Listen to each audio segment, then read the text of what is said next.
ವಿನೋದ ವಾರ್ತೆಗೆ ಸ್ವಾಗತ. ನಾನು ನಾಗಣ್ಣ. ಇವತ್ತಿನ ಮ್ಯಾಟ್ರು DKಶಿ ಅವರ ಸುತ್ತಾ ಇದೆ. ಬನ್ನಿ DKಶಿ ಅವ್ರನ್ನ ಬರಮಾಡ್ಕೊಳ್ಳೋಣ. ಸರ್ ನಮಸ್ತೆ. ನಮಸ್ಕಾರ ಗಣಯ್ಯ. ಸರ್ ಏನಿಲ್ಲ, ಈ ಸತೀಶ್ ಜಾರಕಿಹೊಳಿ ಅವರು ಮೊನ್ನೆ ವಿಧಾನಸೌಧದಲ್ಲಿ CLP ಮೀಟಿಂಗ್ ನಡೆಯುವಾಗ ಸಿದ್ದರಾಮಯ್ಯನವ್ರ ಜೊತೆ ಮುನ್ಸ್ಕೊಂಡಂಗೆ ಕೂತಿದ್ರು. ಅದಕ್ಕೆ ಏನಿವಾಗ? ಹಾಗಲ್ಲ, ಈಗ ಮೊನ್ನೆ ಒಂದು ಕಾರ್ಯಕ್ರಮದಲ್ಲಿ ಅವ್ರು ಬರೋ ತನಕ ನೀವು ಉದ್ಘಾಟನೆ ಮಾಡದೆ ಕಾದು ಕುಂತು ಆಮೇಲೆ ಅವ್ರು ಬಂದ ನಂತರ ಉದ್ಘಾಟನೆ ಮಾಡಿದ್ರಿ. ಹೌದು. ಏನಪ್ಪ ಈಗ ನಿಮ್ ಸಮಸ್ಯೆ ಪತ್ರಕರ್ತರದ್ದು? ಏನಿಲ್ಲ, ಸಿದ್ದರಾಮಯ್ಯನವರ ವಿರುದ್ಧವಾಗಿರೋರ್ಗೆ ನೀವು ಮಣೆ ಹಾಕ್ತಿದ್ದೀರಾ ಅಂತ. ಸಾಕು ಸುಮ್ನೆ ರೀ, ತಂದಿಡಬೇಡಿ ನಮ್ ಮಧ್ಯೆ.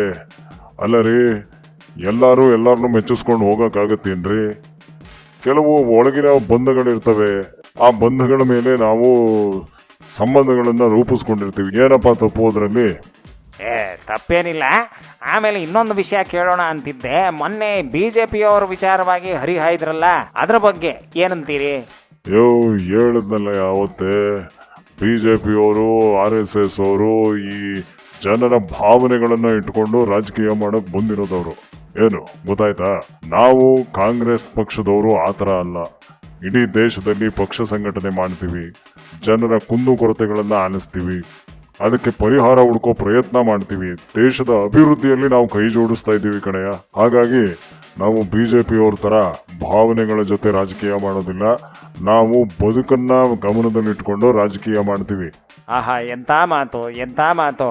ಕೊನೆಗೆ ಈ ಬದುಕಿನ ಜೊತೆ ರಾಜಕೀಯ ಮಾಡ್ತಾ ನೀವು ಅಲ್ಲಿ ಇಲ್ಲಿ ನಿಂತಿರೋ ಗಾಡಿಗಳು, ವೇಸ್ಟ್ ವೆಹಿಕಲ್ಗಳು, ಫುಟ್ಪಾತ್ನಲ್ಲಿರೋ ಅಂಗಡಿ ಮುಂಗಟ್ಟುಗಳನ್ನೆಲ್ಲ ಎತ್ತಿಸ್ತಾ ಇರೋದ್ರ ಬಗ್ಗೆ ಜನ ಬಹಳ ಮೆಚ್ಚುಗೆ ವ್ಯಕ್ತಪಡಿಸ್ತಾ ಇದ್ದಾರೆ. ನಿಮಗೆ ಜಯವಾಗ್ಲಿ ಸರ್. ಆಯ್ತಯ್ಯ, ನೀನೊಂಥರ ಮಿಸ್ಟರ್ ಜಾಕ್ ಇದ್ದಂಗೆ. DK ಶಿವಕುಮಾರ್ ಅವರು ಖುಷಿ ಆಗ್ಬಿಟ್ರು ನಮ್ಮ ಮಾತನ್ನ ಕೇಳಿ. ಇಲ್ಲಿಗೆ ಇವತ್ತಿನ ವಿನೋದ ವಾರ್ತೆ ಮುಗೀತು.